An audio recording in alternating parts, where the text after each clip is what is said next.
همه چیز از چند ماه قبل شروع شد. احساس میکردم چیزی تغییر کرده ولی نمیتونستم دقیقاً بگم چی.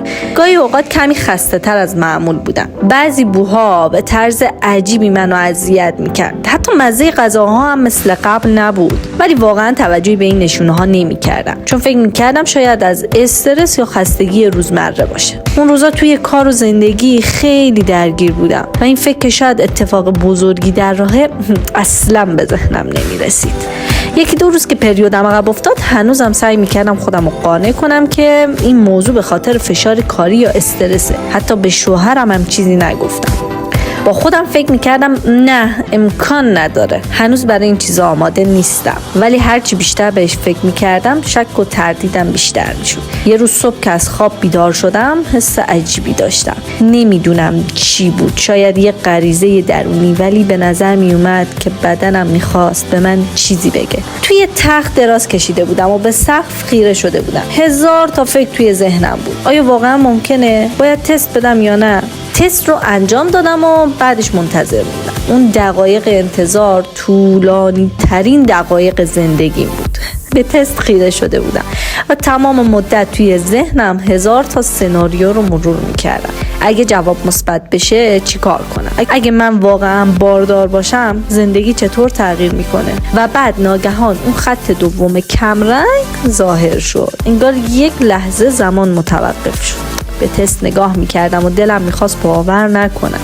یه جورایی همه چیز برام غیر واقعی به نظر میومد. نشستم روی زمین حموم. تست رو توی دستم نگه داشته بودم و فقط نگاش میکردم. از یه طرف یه حس بزرگ خوشحالی و هیجان داشتم. از یه طرف دیگه یه ترس عمیق.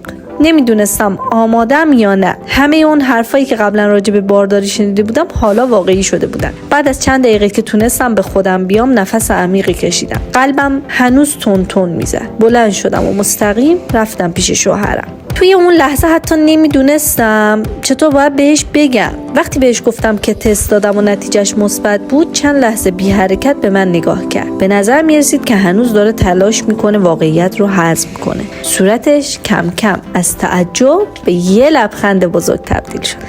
اون لبخند برای همیشه توی ذهنم حک شده. همونجا منو بغل کرد و هر دو چند دقیقه توی سکوت کامل همدیگر رو نگه داشتیم بدون هیچ کلمه‌ای. فقط اون لحظه رو با هم شریک شدیم.